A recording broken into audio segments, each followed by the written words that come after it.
ani bɛɛ dira ma mais halisa an mago bɛ lafiya mun na attente mun na an ma se k'o sɔrɔ o kɔfɛ hali ɲininkali ninnu fɛnɛ la CNT maaw fɛn dɔw bɛ yen an kana ɲɔgɔn nɛgɛ an kana bin siɲɛ ka kɛ bɔrɔ kan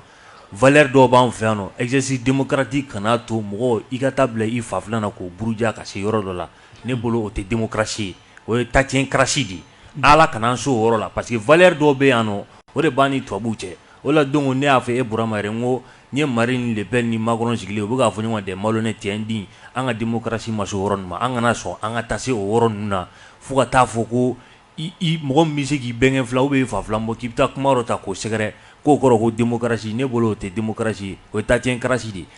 ani fɛnɛ laban min n'an bɛ sɔnni sigi o kan k'a fɔ o ye malhonnêteté intellectuelle yɛrɛ yɛrɛ dan ye k'a fɔ ko premier ministre ka axe bɛɛ faralen ɲɔgɔn kan n'a y'a sɔrɔ sécurité ko kuma kun t'a la i bɛ se k'i sigi k'a fɔ ko sécurité k'o t'a ka bilan na ani minnu b'a fɔ fɛnɛ k'a fɔ ko premier ministre ko fɛn min ye ministre des finances ye ko foli ani tanuni bɛ kɛ ka ɲɛsin o ma sabula ko sanction na a ta bɛɛ o bɛ ka se ka maaw sara wari minnu n'olu kan ka don fɛnw na halisa o bɛ ka se ka don nka u bɛ tila k'a fɔ tuguni o nɔgɔni kan ko gɛlɛya bɛ o la ne ma se k'o yɔrɔ ninnu faamu n y'a fɔ n ko CNT mɔgɔ mago u caman mago bɛ kalan ni dɔnniya la sinon tiɲɛ na ne bolo tɔ ka jɛ caman b'a la dɛ. Merci Cheikh. Mas e ka hakili jagabɔ bɛ boli jumɛn kan a ko kɔnɔ. Mas n'i ye premier ministre ka tɛmɛli ta ka jateminɛ CNT kɔnɔna la i b'a ye k'a fɔ CNT membre u y'u sɔnni sigi fɛn caman kan Mas n'i y'a ta k'a lajɛ actualité yɛrɛ bɛ mun obligé i b'a sɔrɔ o tɛ maaw fɛla ko ye kosɛbɛ kosɛbɛ Mas mɔgɔ caman kumara fɛn dɔw kan ka sɔrɔ mun yɛrɛ tɛ gɛlɛyaba ye an ka jamana kɔnɔ yan nɔ Mas n'i y'a ta k'a lajɛ kalanko bɛ degré mun na bi k'a fɔ ko mɔgɔ bɛ taa nin lajɛba in kɛ premier ministre b'i ɲɛkɔrɔ k'i bɛ taa i ka kuma bɛɛ fɔ k'a fɔ k'e m'i sɔnni sigi kalanko kan ni université ta k'a lajɛ gɛlɛya mun bɛ étudiants kan bi mɔgɔ t'a hakɛ dɔn ni professeur fana ta olu fana bɛ kule la donc n'i ye o domaine fɛn fɛn ta o université la o duguma kalan ninnu i b'a ye gɛlɛyaw bɛ yen nɔ parce que k'a fɔ ko nin lajɛba in kɛra k'a fɔ ko sɔnni ma sigi o kan maa caman fɛ a b'i dabali ban Mali kɔnɔna la et puis n'i y'a ta k'a lajɛ fana depuis CEDEAO sanction sigi Mali kan don min na le 9 janvier kɔfɛ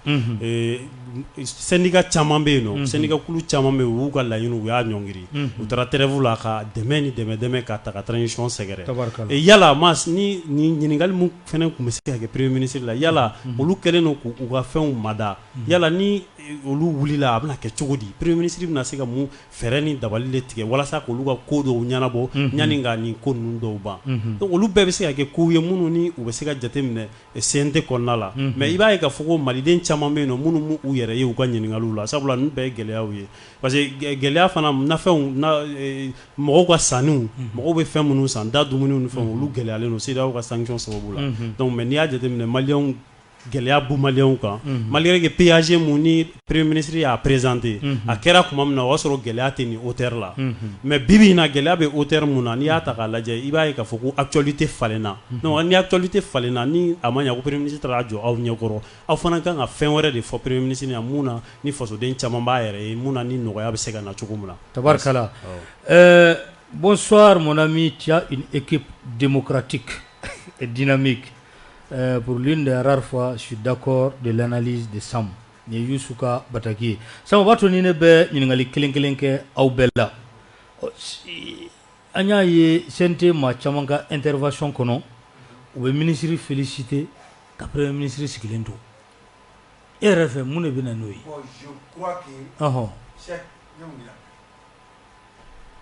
Je crois que oye fɛn fila don bon o bɛ bali ne na kosɛbɛ soit u t'a dɔn démocratie yɛrɛ bɛ fɛnw sigi ɲɔgɔn sanfɛ togoya jɔn na o premier ministre félicité mais u bɛ ministre de la défense u b'o félicité ko ka baara ka ɲi ka premier ministre yɛrɛ dénoncer bon pourtant le ministre de la défense travaille sous l'égide du premier ministre et le premier ministre c'est Mathieu Mbo kalama non k'a fɔ k'i bɛ se ka kɛ jɔyɔrɔ sɔrɔ CNT k'i to kalama non u b'a dɔn sa ne kɔni y'a kɛ dɔrɔn parce que politique fana bɛ yen dɛ bon o dun fana parce que Choguel c'est un homme politique et politiquement dɔ bɛ se k'a dɛmɛ politiquement dɔ b'a kɛlɛ o ye politique yɛrɛ de n'a tagasira ye sa n'i ma pɛrɛn o kama dɔrɔn i bɛ nin bɔ politique ko la pewu e ma o faamu wa e bɛ nin bɔ politique mɔgɔ dɔ supporter la parce que politique fana y'o de dɔ bɛ i dɛmɛ dɔ bɛ i kɛlɛ transition do transition to politique maintenant filanan bɛ se ka kɛ mun ye o de ye politique ko kɛlɛ ye fɔlɔ n t'a dɔn ye mais ne dalen t'o la k'u t'a dɔn mais n bɛna mun fɔ on dirait mɔgɔ caman ma débat in lamɛn dɛ 9h30 ka taa kuncɛ mɔgɔ caman sinon c'est que kuma dɔ fɔ sisan nɔ Diagne kuma dɔ fɔ moi je suis pas d'accord du tout parce que a kuma bɛɛ fɔra Premier ministre ɲininkara n ye Badaki min fɔ Youssou Tɛrɛ Doumbouya don Doumbouya don wa a ko démocratie b'an ka jɛ la o de b'a diya o tiɲɛ yɛrɛ la nin de y'a beauté ma sɔn min na n bɛ Diagne ni an si hakili la n bɛ Nusara k'u la sisan n b'u kɔrɔ sisan ma sɔn u ma débat lamɛn fɔnba min bɛ n k'u ma débat lamɛn n bɛ salle kɔnɔ sunɔgɔ dɔw bɛ yen u bɛ sunɔgɔ n bɛ salle kɔnɔ ni débat lamɛn kelen n m'o fɔ dɛ mais n bɛ salle kɔnɔ ni débat lamɛn kelen tɛ dɛ fɔnba ɔkɔli karamɔgɔw ka syndicat in a ko premier ministre ma ko i ka axe 4 na pacte de social mun ni an bɛ bɛn sɔrɔ grève dɔ bɛ bɔ a la ko grève banna ka sababuya kɛ CEDEAO ye sanction min bi mɔgɔw kan mɔgɔw yɛrɛ ko an tɛ grève kɛ bilen nka grève yɛrɛ bɛ ka kɛ kun min na a question ma traité dɛ a ko bɛ cogo di n'u sera ka intervention kɔnɔ ni ko ɔkɔli kuma ma fɔ c'est faux nous sera comme monsieur le premier ministre pouvez-vous nous dire votre vision sur l'école malienne Mali école ko bɛ se ka bɔ nɔgɔ la cogo di vision jumɛn b'i la kan question bɛ se ka tɛmɛ o kan premier ministre de b'a ka vision fɔ an ye école ko bɛ se ka taa ɲɛfɛ cogoya jɔn na tabarikala o ɲininkali kɛra Amadou Albert Maïga a ko Mali université ko 2000 et quelques 42 000 et quelques ko école bɛna taa sa ko b'a kɔnɔ ko premier ministre ka fɛn dɔ fɔ an ye Mali école émergence ko la mɔgɔ ko kuma ye kuma jumɛn ye école ko kuma ba ni bɛɛ fɔra mais j'ai l'impression que mɔgɔ caman bɛ weleli ka radio so la u bɛ débat la u ma yɔrɔ caman lamɛn dɛ u sunɔgɔ yɔrɔ dɔ la sunkalo don mɔgɔ tɛ jigin mɔgɔ la sunkalo don sunɔgɔ bɛ yen sunkalo don sinon kuma bɛɛ fɔra a ɲininkali kelen Diagne k'a kɛ fɛnɛ la waati dɔ la ministre dɔw bɛ tanu an y'a ye ministre de finance ministre de l'économie et des finances ale tanuna kosɛbɛ an ka CNT membre caman fɛ o waati kelen na dɔw bɛ ka jigin premier ministre kan yala e b'o o fila faamu cogo di Sam kɔni tun b'a ka so sunɔgɔ la walima a tun bɛ k'a filɛ télé la sinon ne tun bɛ salle kɔnɔ wa n kun sigilen don fɛnɛ ɲɛ b'a la k'a fɔ dɔrɔn minnu bɛ k'a fɔ ko premier ministre ka bilan ka ministre dɔ tanu o côté yan dɔwɛrɛ tɛ juguya don axe 1 mun de bɛ renforcer la sécurité et la défense o de tɛ yan o de don mais sisan a na don o kun PAG la o kun t'a la a kun b'a la n'o kun b'a la munna o t'a ka bilan na o la n'i ma kalan n y'o de fɔ ko malhonnêteté intellectuelle de don o dɔrɔn de don ça veut dire que n bɛ fɛ ka mun fɔ Sam ka fɛn dɔ faamu CNT a maa saba fɔlɔ mun dara ɲɔgɔn kan a question a bɛɛ ye kelen a bɛɛ ne de filɛ k'a fɔ a ye a ka sigi ka taa lamɛn a bɛɛ ye kelen o la n y'a f'i ye premier ministre nana premier ministre digi i la 120 milliards de subvention u y'o de don subvention na mais a y'a fɔ mais ne bolo tako filanan bɛ yen o e y'a ressenti wa mɔgɔw tɛ kuma la bi min na ko gɛlɛya de bɛ wa ministre kun tɛ yen wa a ministre an ye nin 120 milliards an ye nin bɛɛ don subvention na mais munna mɔgɔw m'a santi munna o ɲininkali ma na bilen mais a kɛ dɔrɔn copier coller ka t'aw sigi premier ministre de jaabi bakuruba kelen de di aw ko k'an ma fɛn faamu o la je veux dire que an taara filɛli kɛ nous sommes restés à notre fin an ma fɛn sɔrɔ mun bɛ lakali parce que degun ye min ye bi a ko n k'a fɔ premier ministre kun kan k'a fɔ a tiɲɛ yɛrɛ la n'an nana bi a bɛ ka gɛlɛya mun fɔ baloko ni fɛn ta fan fɛ an ye nin don a la mais a ma bɔli kɛ an bɛna effort redoubler mais o fɔra wa premier ministre a ka subvention kɛ dɔrɔn aw de fɔ a ma fɛn ye a ye fɛn ye premier ministre taara o ma CNT mɔgɔ de bɛ n'o ɲɛfɔ i ye wa premier ministre b'a ɲɛfɔ i ye Aïcha ne lamɛn sa premier ministre b'a ɲɛfɔ i ye Aïcha ne lamɛn sa mais premier ministre nana député bɛ question de poser premier ministre de bɛ jaabi Aïcha ne lamɛn n'i ma jaabi sɔrɔ i b'o ɲɛsin premier ministre mais t'o ɲɛsin député ma Aïcha ne lamɛn sa ne lamɛn vas-y question dɔw bɛ yen olu posera premier ministre kun tako filanan na minnu ma faamu sɔrɔ o nana o y'a fɔ mais an ka gɛlɛya la a ma kɛ a ka gɛlɛya jumɛn i y'a faamu ne ka dɔwɛrɛ tɛ dɔrɔn o premier ministre bi bi in na maliyɛn bɛɛ da bɛ mun kan bi hali bi n'i ye bɔlɔlɔ ta k'a lajɛ 120 milliards mun bɛ fɔ la bi k'o donna subvention na ni mɔgɔw bɛ bɔlɔlɔ kan kuma la nin bɛ yen nin bɛ yen nin bɛ yen nin bɛ yen mais mɔgɔw ko ka taa kɛlɛ ko la fo de jaabi premier ministre ka jaabi jɔn de di o la ne ko n ko ɲininkali ɲuman jaabi ɲuman mais ɲininkali minnu dira i b'a sɔrɔ o la n y'a fɔ Sam ye député u yɛrɛ ɲuman na CNT membre yɛrɛ ko k'olu ma nimisi wasa i ma nimisi wasa mun na parce que ɲininkali minnu kɛra ne ye ɲininkali min kɛ Cheikh y'o kɛ e ye mun kɛ nin y'o kɛ a bɛɛ de kelen donc n'a bɛɛ ye kelen aw mago bɛ mun na sɔn ne b'o jaabi bɛɛ fara ɲɔgɔn kan o jaabi kelen de k'o di aw bɛɛ ma o aw bɛɛ kumana lakana kan ne bɛ lakana jaabi ko kelen de kɛ aw bɛɛ b'aw yɛrɛ y'o kɔnɔ ni mun yɛrɛ y'o kɔnɔ ko wɛrɛ de b'i kɔnɔ donc k'a fɔ premier ministre ye ko i bɛ sanu fo parce que sanu bɛ ka mɔgɔw sara a bɛ ka wari di mɔgɔw ma à la fin i bɛna fɔ tuguni ko sugu kɔnɔ ko gɛlɛya bɛ yen e mun membre sugu ye e mun CNT e mun conseiller sugu ye e mun conseiller sugu ye n'i bɛ dɔɔnin kɛ i bɛ sɔn ka nin fɔ wa k'a fɔ ko sɔrɔ bɛ yen sɔrɔ bɛ ka kɛ ka tila ka na ko gɛlɛya bɛ yen ça c'est deux points deux mesures kodɔnna bɛ sɔn ka nin fɔ wa n ko ministre mɔgɔ dɔ ye ministre ya baara kɛ u bɛ CNT la bi olu de bɛ ka nin fɔ u bɛ sanu féliciter la mais u bɛ tila ka na fɔ tuguni ko gɛlɛya bɛ sugu kɔnɔ mais ni sanu bɛ mɔgɔw sara prix bɛ ni fɛnw bɛ sɔrɔ mɔgɔw bɛ avantage min sɔrɔ est-ce que gɛlɛya bɛ don sugu kɔnɔ an ka kuma tiɲɛ kan dɔɔni o tɛ tiɲɛ ya mais e bɛ taa fɔ ko Sadio ye nin baaraba in bɛɛ kɛ k'o tɛ premier ministre tɛ axe 1 mun na k'a bɛna don i b'a fɔ premier ministre Choguel i bɛ nin bɔ a la an ka nin di colonel mɔgɔ 5 ma olu ta de o tɛ premier ministre o t'i ka baara o tɛ gouvernement baara ye mais an minnu bɛ hali n'an tɛ gouvernement baara dɔn an b'a dɔn tigitigi ni wari kasafi bɔta sera yɔrɔ dɔ ma premier ministre b'i bolo bila la ni ministre des finances kɛlen kɔfɛ k'a signer premier ministre b'a signer pour que nafolo kasafi bɛ se ka sɔrɔ. n'i ka kuma dafa yɔrɔ min na sɔnna yɔrɔ dɔ ma n b'a dafa. o to ya fɔcogo wɛrɛ la n'i ko sanu ka baara ka ɲi mais ko premier ministre ka baara man ɲi politique sira fɛ i ye ŋaniya juguya de kɛ parce que finance ministre bɛ baara kɛ ni premier ministre ka yamaruw de ye c'est comme si ko premier ministre ka yamaruya ko président man ɲi o kɔrɔ i tɛ diɲɛ kalama ou bien i bɛ président juguya la parce que ma chaîne de don ka jigin président de b'a ka o fɔɲɔgɔn ko ninnu yera kɔnɔ parce que non politique kɛlɛ de don o yera kɔnɔ et puis o dɔrɔn tɛ dɛ Samu ye kuma minɛ ma tila dɛ et puis ka tila k'a fɔ tuguni ko Ablaye Diop ka baara ka ɲi ko premier ministre ka baara man ɲi o Ablaye Diop félicitera a caman bɛ yen u y'o de fɔ bi ko politique étrangère ko bi na ko Mali kunna o la diɲɛ kuru kala kɔnɔ u bɛ k'o fɔ ka Asimi o yɔrɔ yɛrɛ o ye Asimi de fɔ kosɛbɛ yen fɛnɛ mais Asimi de welela ka na n ko Choguel de tun jɔlen bɛ mun na i m'a fɔ mais Asimi bɛ fɛn bɛɛ kɛ bi a tɛ Choguel ɲininka a la mais ni fɛn ka ɲi o la i b'a dɔn ko mɔgɔko kɛlɛ don n'an bɛ mɔgɔko kɛlɛ la an tɛ ɲɛ sɔrɔ et puis ne ye kuma min fɔ n bɛ segin a kan k'a fɔ Mali démocratie malhonnêteté ani fɛn sugu dɔw bɛ yen a bɛ fɔ jamana wɛrɛw la mais Mali démocratie an ma so olu ma fɔlɔ olu t'an ka valeur la ni mun b'o mɛn i k'o mɛn n'i t'o mɛn ne janginen y'o fɔ n'o bɛn n'i ma o ye n'o ma bɛn i ma o y'i ta ye o y'an ka valeur de ye yan fɛn dɔw bɛ yen an ka ɲɔgɔn bonya jamana kɔnɔ o kan i fa fila o y'i fa fila de ye koyi o tɛ se ka b'i fa fila yan voilà an ka kuma di Cheikh ma voilà Cheikh kuranko an y'a ye k'a fɔ ni maa fɛn fɛn intervention kɛ ka na n'a bɔra maa kelen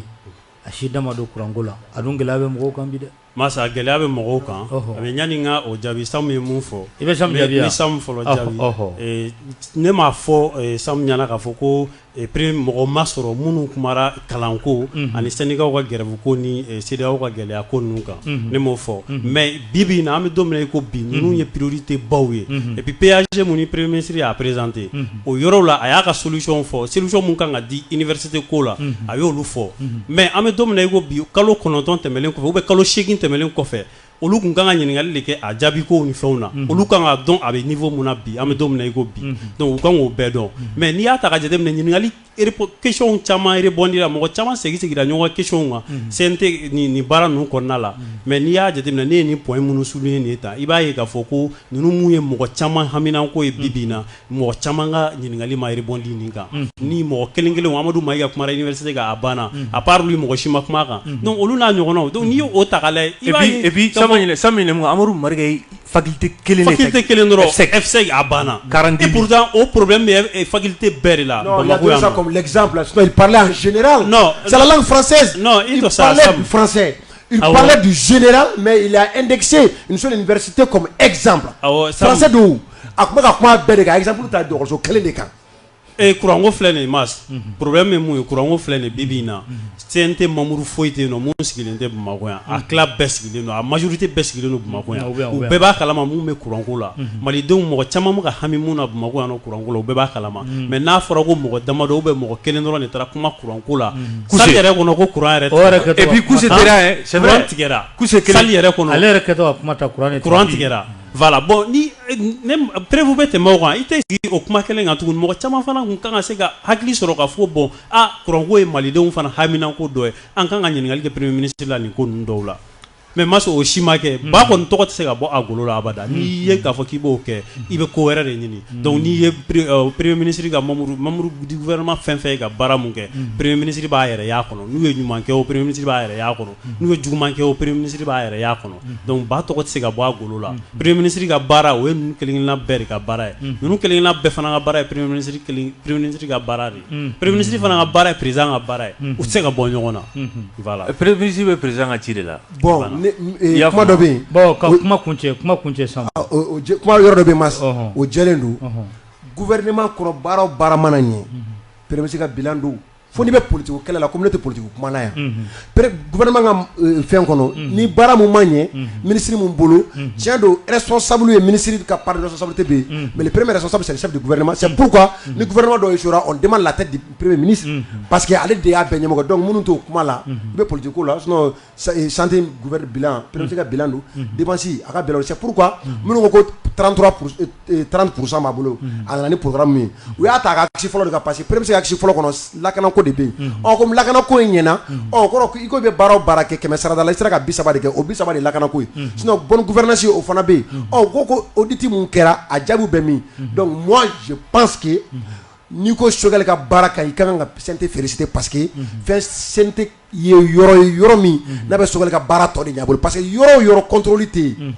Nul n'est parfait, nous sommes tous faillibles. John be kite fili yɔrɔ dɔ la, John be kite ɲina yɔrɔ dɔ la, John be ko ɲina t'i sɔrɔ yɔrɔ dɔ la. Ka to k'i hakili jigin o yɔrɔ la, o ka ɲi ɲɔgɔn dafa de don. N'i ko Choguel ka baara ka ɲi mais Kassim ka baara man ɲi, i m'a faamu. Kassim ka baara ka ɲi mais i tɛ Choguel fɛ. I m'a faamu k'i bɛ Choguel fɛ mais i tɛ CNT fɛ. I m'a faamu nin bɛɛ de minɛ kelen c'est pour k'a fɔ ko n'a fɔra ko transition autorité jɔn ni jɔn don. CNT fait partie, Choguel fait partie, Assimi fait partie. Donc ne ko k'i bɛ nin transition dɛmɛ mais i tɛ dɔ fɛ i bɛ mɔgɔ ko de la sinon i bɛ nin bɛɛ de dɛmɛ i ka dɛmɛ min ɲɛsin nin bɛɛ de ma ni yɔrɔ min man ɲi i b'i den k'o yɔrɔnin fɔ u ye u ko o yɔrɔw labɛn u ka se ka ɲɛ a la et c'est ce que CNT y'a fait yɔrɔ mun ɲɛna ka Choguel encourager a la dɔ ye discours dɔ la u ko Choguel ko an ka diplomatie bilama i ye Faransi bilali min k'a place la i ye CEDEAO bilali min k'a place la a diyara n ye o mɔgɔ bɔra CNT kɔnɔ ye minnu ye olu fɔ donc o baara ninnu ka ɲi mais n'an m'an cogo dɔn mɔgɔ ko bɛ ɲini ka an diviser cogo dɔ la an bɛ ɲini ka ɲina essentiel kɔ pour moi l'essentiel c'est le Mali mais n'an m'an ɲini ka Choguel ka di n ye a ye CNT mɔgɔw ka di n ye a ye Assimi de ka di militaire de ka di n ye n'an ma bɔ o jeu kɔnɔ ka dɔ diya n ye ka dɔ goya n ye an ka Mali de diya n yɛrɛ ye o tuma Mali hɛrɛ bɛ mun na n'o bɛ Janginɛ de bolo Janginɛ bravo Massi ye nin yɔrɔ kɛ nin man ɲɛ Massi nin dabila o de ka kan ka kɛ an tagabolo ye o de ka kan ka kɛ an sɔnna ne bolo dɛ a bɛ se ka kɛ n fili la an bɛ taa an b'a taabolo wɛrɛ la 20 20 18 65 Soni an bɛ nɛgɛjuru a labila nka yan'o cɛ an bɛ taa Sevare an bɛ taa Gosi an bɛ taa Bafo an bɛ taa Ɲɔnɔ an ka taa Cheikh Sidibé.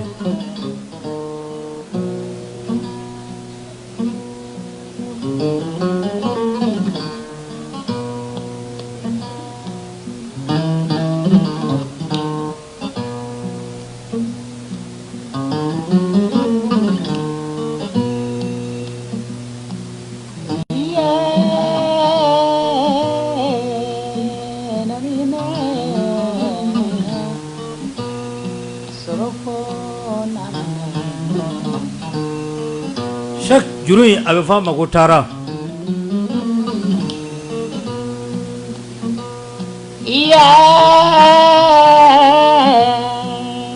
Patu tɛ ne fɛ jɛnɛbi tu la mari kelen kɔ. Cheikh Sidibé fɔ kuma b'a la juyɔrɔ b'a la ani ji waati b'a la.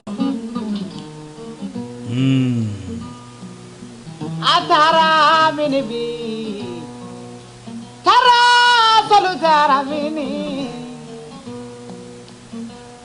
Cheikh ni tɛ se fɛn na fɛn tɛ f'i ye han ni tɛ se fɛn na foyi tɛ f'i ye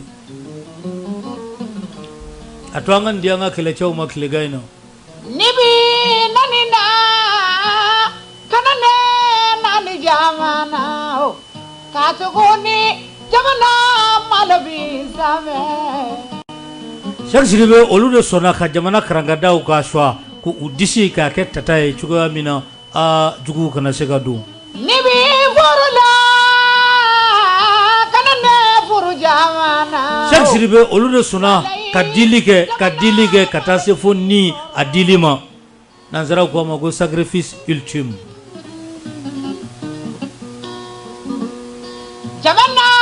Cheikh Sidibé olu de ko anw ka to yan ko lu bɛ taa ɲɛnabɔ k'anw ka to yan ko lu bɛ taa ɲɛnabɔ ko bɛɛ k'i ka kɛta kɛ olu de ko n'olu bɛ balo la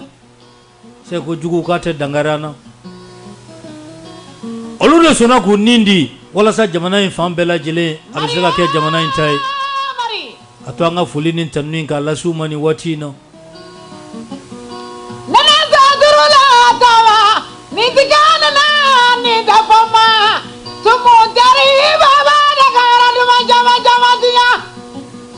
Cheikh Sidibé a to an k'u baw fo han.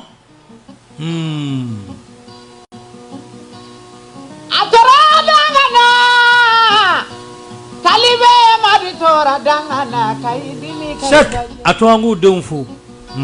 A to an k'u denw fo. Ko don n'a nataw la Cheikh Sidibé dɔ fɔ tariku Cheikh ko olu na a fɔ u denw ye k'a fɔ u faw u nin bina jamana a lakanali de la. Allahu akbar. Cheikh dɔnkili bɛ da waati min na ani bi ka jan han ani bi ka jan a y'a sɔrɔ fɛn min ye Morikɛ Baranintigi Cheikh Umar Futi ye o y'a sɔrɔ a bɛ golo kan Cheikh ale de ye kɛlɛ ka a dɛmɛ Futa Toro fo Dɛgɛnbere nin bɛ da ka jelikɛ la nin bɛ da ka jelikɛ la don min na Cheikh Sidibé a sɔrɔla cɛfarinya wale de nɔfɛ o de kama sanga ani waati bɛɛ n'an ka kɛlɛcɛw n'u ka kuma n'a bɛ fɔ foli an b'a d'u bɛɛ lajɛlen ma o mana kɛ fan o fan Cheikh Sidibé minnu bɛ tilebilen kɔrɔ nin waati in na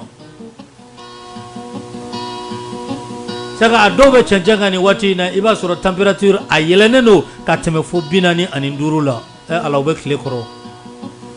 dɔw n'u ka denbaya famana denbaya bɛ dɔw kɔ yan Cheikh Sidibé anw caman bɛ pressé k'an ka don so ka taa sun tigɛ ala Cheikh ninnu b'a tigɛ kɛlɛda de la anw caman presselen don bi k'a fɔ ko seli k'a surunyara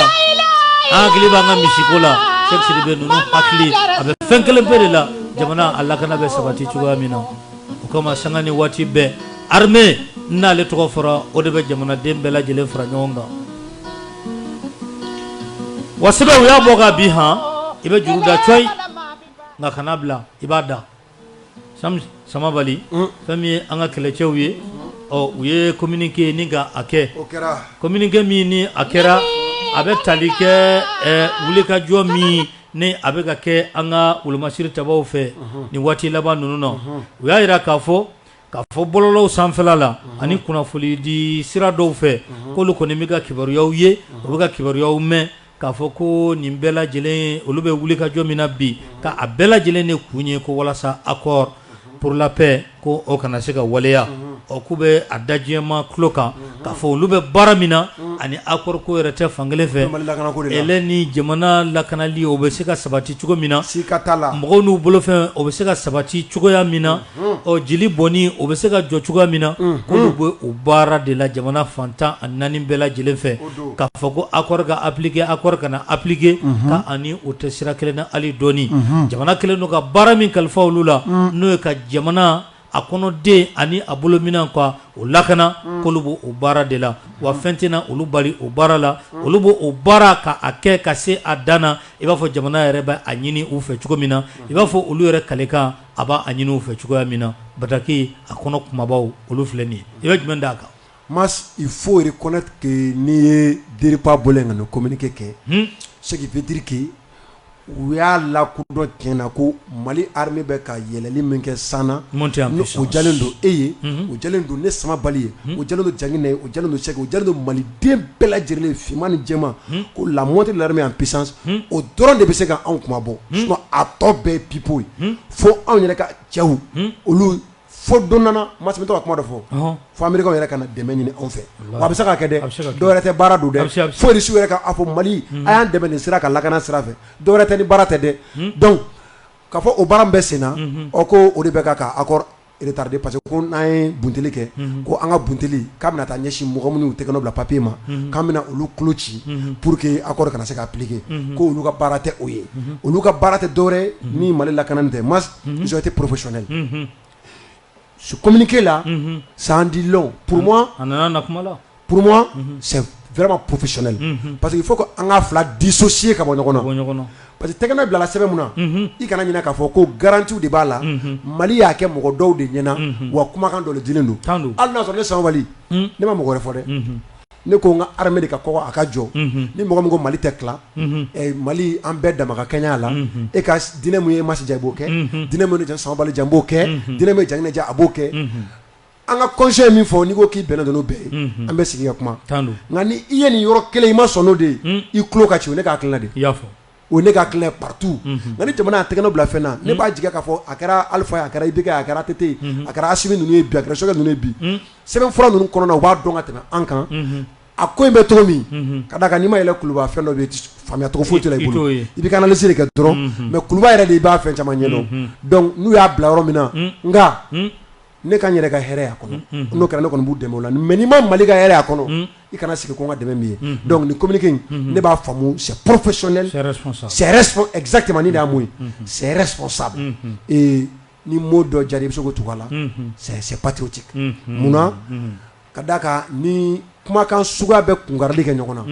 et puis armée ka bɛ ka yɛlɛli min kɛ sanfɛ n'a fɔra k'o bɛ ka ɲɛsin mɔgɔ dɔw dɔrɔn de ma u dun fana ye maliyɛn ye u dun fana tɛgɛnɛ bila la papier la ko an maliyɛn damaw de ye u dun fana ye maliyɛn ye ko armée bɛ ka yɛlɛ san kan ko ka maliyɛn dɔw ka ɲɛsin olu dɔrɔn de kɛlɛli ma a bɛɛ bɛ n'i yɛrɛ sɔrɔ jumɛn kɔnɔ exagération ko kuma donc c'est professionnel c'est responsable ce communiqué là et surtout c'est patriotique tabarikala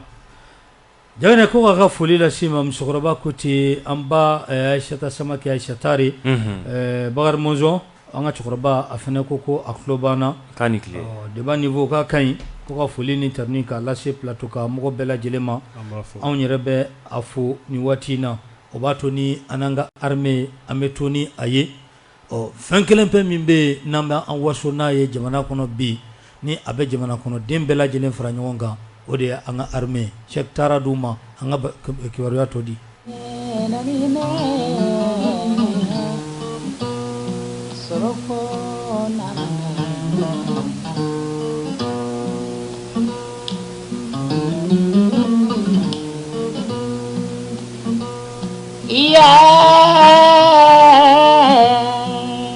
Padu denebe Janabidullah marigelengo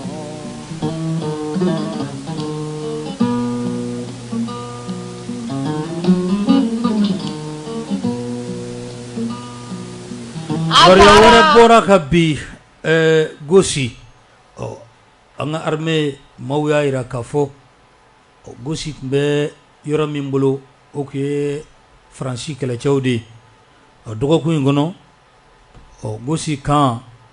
u y'o di an ka wolomasiri tabaw ma ka kɛ ni wulikajɔ min ni a bolodara sabula u labɛntɔ don ka bɔ anw ka jamana o kɔnɔna la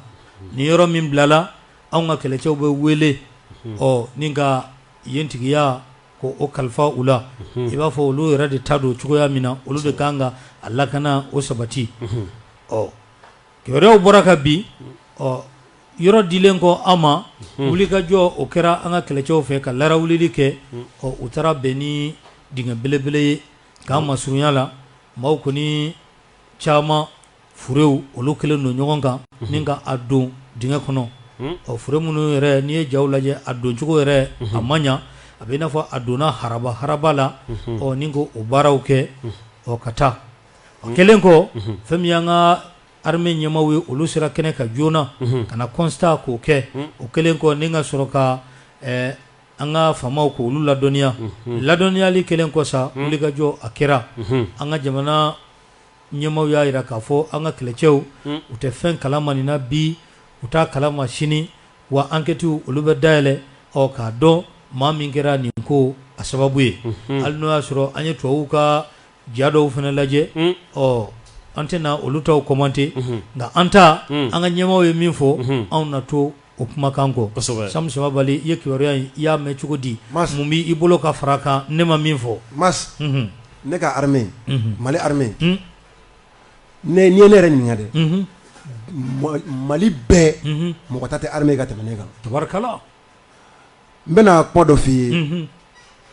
i b'o information ye Samabali source ye ne de ndonbaga don ta tɔgɔ fɔ a taara misi san na seli sera k'a bɛna n'a ye an bɔra ta k'i y'a mɛn tile fɛn na ne dɔnbaga dɔ tun taara misi san na a welela a ma sɔrɔ telefɔni na mɔgɔ bɛ sɔrɔ min bɛ nin seereya ko ne y'ale yɛrɛ wele k'o ka kibaruya in dini ka di yan mas a yelebara ye min fɔ ale yɛrɛ de minɛna Mali armée fɛ ne b'a bɛna kuma de f'i ye lamɛn dɛ terroristes de taara ta kɛ ka boli ka n'u ɲagami olu la foire la olu bɛ misi san la foire la terroristes nana a fɔ de ma ko ka mɔgɔw kɛ bouclier humain ye ka n'u ɲagami olu la n dɔnbaga de bɛ ka nin fɔ n dɛ mas armée nana ka jama bɛɛ fara ɲɔgɔn kan mɔgɔ 200 kɔ ale de mɔgɔ 200 kɔ n'a ye o de bɛ kɛ o k'u larawuli k'u tɛrɛmɛ siga kɛra minnu na k'olu bila ka taa enquête la siga ma kɛ minnu na k'olu labila bon ni e ko ne ma ko ne ka armée bɛ exécution kɛ ne b'a fɔ i kunkolo wulila fɔlɔ a banna n'i ma dalilu di ne ma dalilu min sɔcogo tɛ a la dalilu min n'a tɛ wuli a bɛ kalo kelen bɔ nin kuma la dɛ bon n bɛ bɔ nin kuma ka dɔ bɛ bɔ dɔn fo ne nana ko e ma taara enquête kɛ ka na ye karisa a fa ye nin ye a ba ye nin ye marifa tun t'a bolo Mali armée ye nin kɛ sinon ko déclaration wa ne tɛ armée labila maa si dɛ k'i tɔgɔ ko Jean k'i tɔgɔ ko Paul Mali kɛlɛ a ma daminɛ 2012 yan n terikɛ dɔ kulo bɛna sisan n ka armée ko bɛ cogo min ale bɛ se k'o sɛbɛn i b'a dɔn tun bɛ min fɔ mɔgɔw ye o y'a sɔrɔ u bɛ to k'a dɔn mɔgɔw ma ayi Mali armée bɛ boli ɔ n e tɛ cɛ ye yan i ye lujuratɔ ye yan i ɲɛ ka ɲi i tɛgɛ ka i sen yɛrɛ ti taa walahi mas 2012 yanni k'i sigi k'i furu mɔmɔ n tun bɛ ne fɔ n terikɛ i yɛrɛ ti taa o y'a sɔrɔ non ko tubabu kɛlen don k'a don a kun ma ko an ka armée bɛ boli 2012 bɛ nin kuma la a yɛrɛ de hakili jigin a la ko hakili bɛ ka nin kuma in na n ko fa bɛ e la maintenant ka kuma kelen fɔ Mali armée an kana o de politiser mas n'i y'o ni politique don ɲɔgɔn na k'i bɛ Choguel fɛ k'i bɛ Assimi fɛ n'i y'o ni politique don ɲɔgɔn na k'i tɛ Choguel fɛ k'i tɛ Assimi fɛ ni a kuma kelen dɔrɔn fɔ i ye i tun bɛ ATT fɛ walima i tun tɛ ATT fɛ Ala ka hinɛ a la nka ATT taara armée a bɛ bi wa a tɛ i tun bɛ IBK fɛ walima i tun tɛ IBK fɛ o tɛ wa mais IBK taara armée a bɛ wa a tɛ ɔ n'i y'ale politiser k'ale ni régime don ɲɔgɔn na mas i bɛ se ka fer de da Assimi kɔ la ka fer da Choguel kɔ la ko wari don armée na ka di yan ɔ n'u ye wari don armée na ka d'i ma i bɛ se ka kɛlɛ k'u ma wari don armée na mais ka na armée n'u don ɲɔgɔn na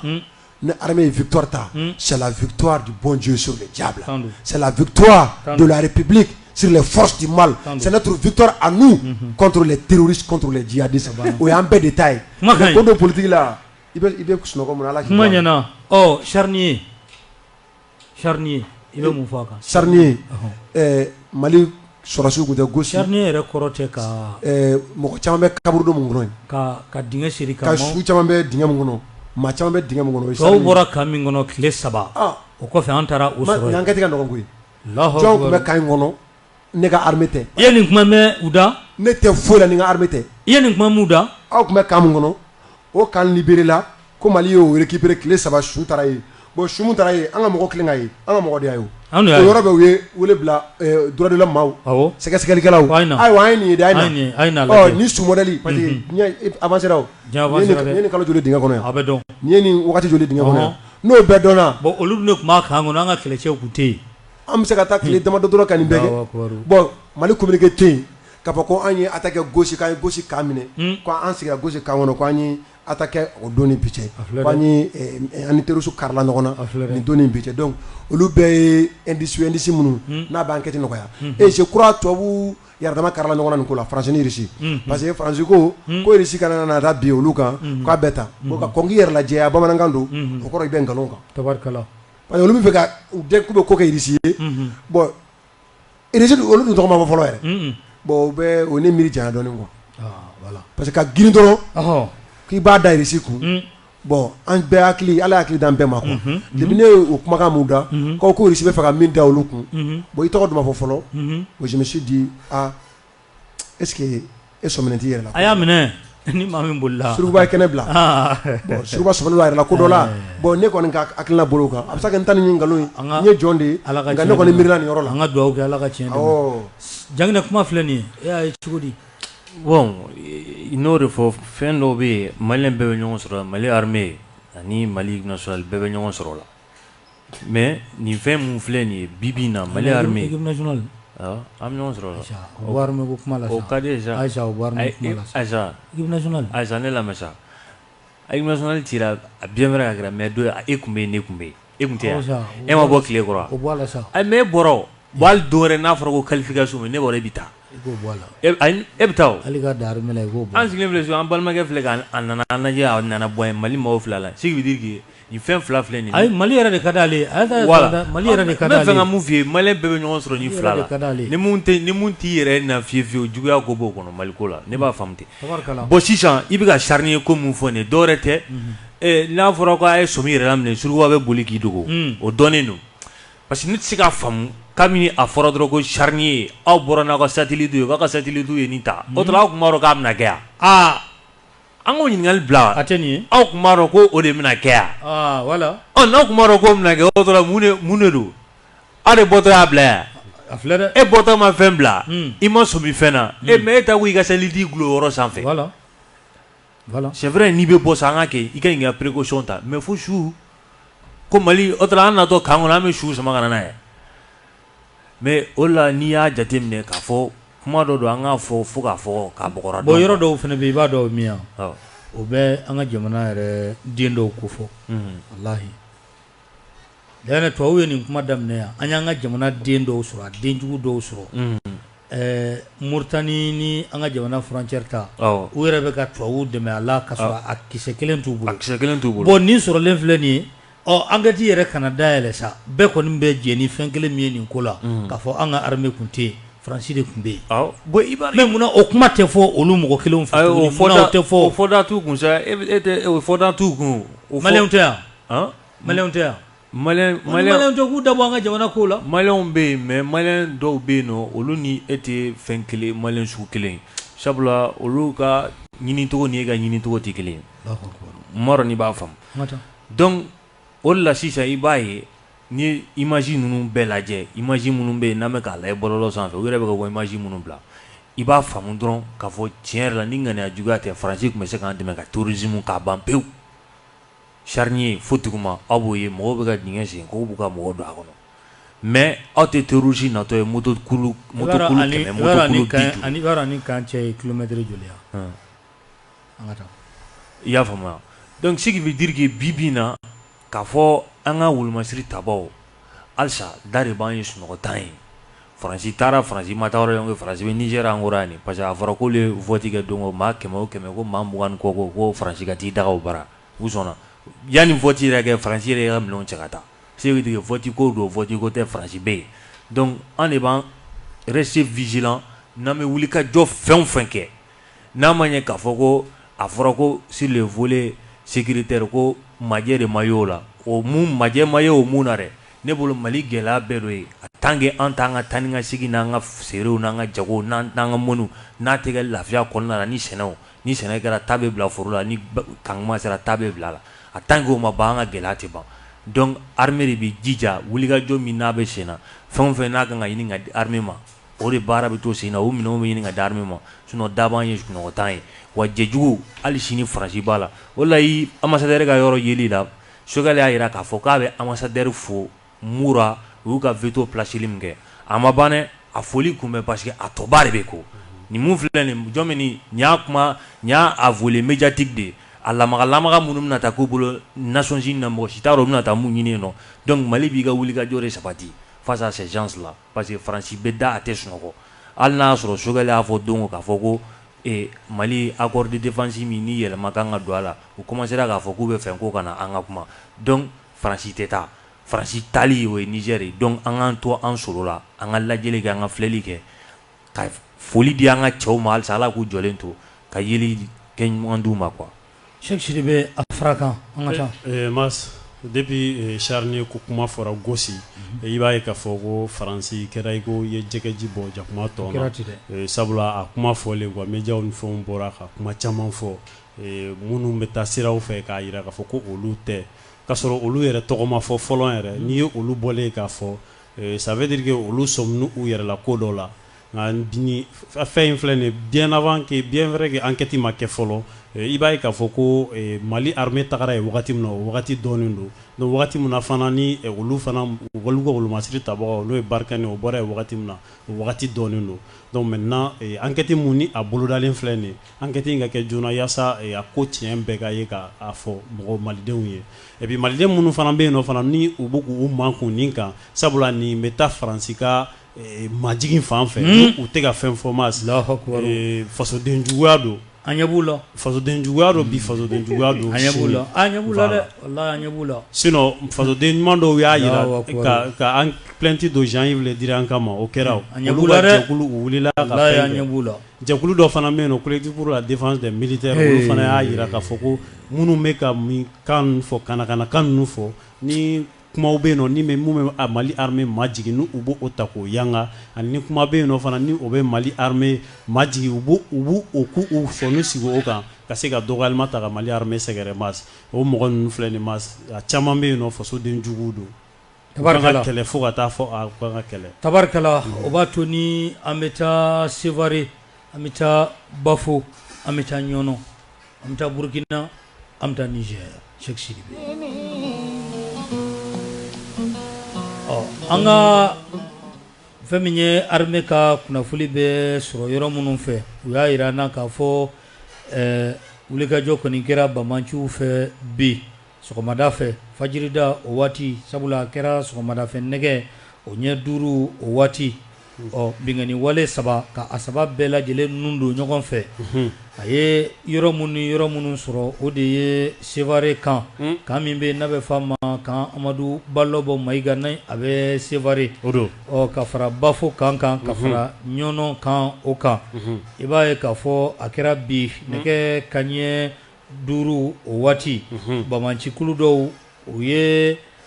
Bamanciya wale ta ni ka an ka kan ka a sɛgɛrɛ a kɛra sababu ye sa ka mobili ka forofɛn don a la ni ka a boli ka na kan o kɔnɔla la n'a ma ɲɛ k'a fɔ ko a kɛra ten an ka wolomasiri tabaw u ye wuli ka jɔ kɛ ni ka kunbɛli kɛ ka Bamanci ka a natɔ ka a kunbɛn tigɛ ma don a na la a wuli ka jɔ a barika bonyana fo ka taa fɔ a to ten ko yɛrɛ bɛɛ lajɛlen kun cɛlen kɔ sabula wolomasiri tabaw ka se sɔrɔ o kɔfɛ a yirala k'a fɔ ko an ka kɛlɛcɛ 6 olu ni binna Cheikh Sidibe an ka dugawu kɛ Ala ka hinɛ u la ya rabbi Dafama sumundari baba da kara duma jama dinya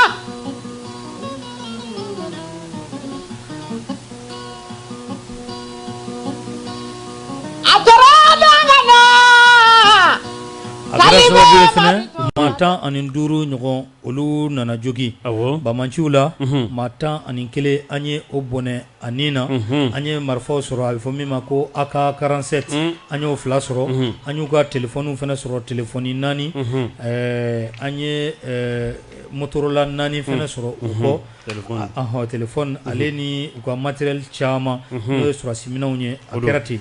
Bafo ta la an ka maa 1 o jogina an ka avion dɔ bɛ yen ale tiɲɛna dɔɔni nka tiɲɛniba tɛ a bɛ i n'a fɔ a vitre dɔw olu cira nka tiɲɛniba tɛ a fɔra ko un hélicoptère légèrement endommagé o b'a yira k'a fɔ tiɲɛni kɔni kɛra dɔɔni a ma juguya Bamanciw fan fɛ i b'a ye k'a fɔ ɲɔnɔnkaw fɛ yen maa 4 o jogina an ka maaw la mobili 2 o tiɲɛna ni wulikajɔ in kɔni a tora senna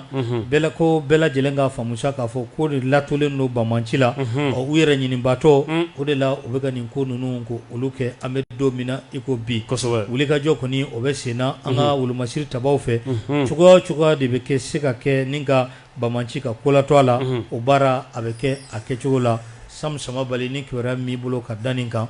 duwawu an b'o de kɛ minnu jogina Ala ka olu kɛnɛya Ala k'u jo minnu bɛ k'a fɔ ko olu ni tora la an bɛ sunkalo yɛrɛ la ni sera fasoko kɛlɛ la i taa yɔrɔ dɔɔnin don suguri dunnen kunnafoni tuna an sera ka minnu sɔrɔ k'u fara ɲɔgɔn kan yanni communiqué officiel cɛ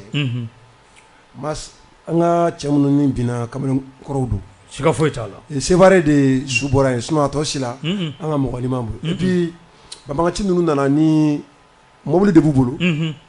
u bɛ Mali armée yɛrɛ ka dessin k'a kan awɔ o plaque MAMA o bolo ɲɔgɔnninw k'a kan awɔ mobili falen explosif la forofɛn na bombe misɛnmanin ninnu mun bɛ ci wawu donc ka bombe fawla k'a ɲɛsin kama an yɛrɛ ka mobili don quoi bon kamikaze kelen yɛrɛfagasu mun wele ko yɛrɛfagasu a tɛ taa Alijinɛ Ala ka dɛmɛ t'a ye a bɛ ka kɛ kun min na a nɛgɛnen don a bɛ fu la u k'a sigi fana ka mobili boli ka ɲɛsin an ka cɛw ma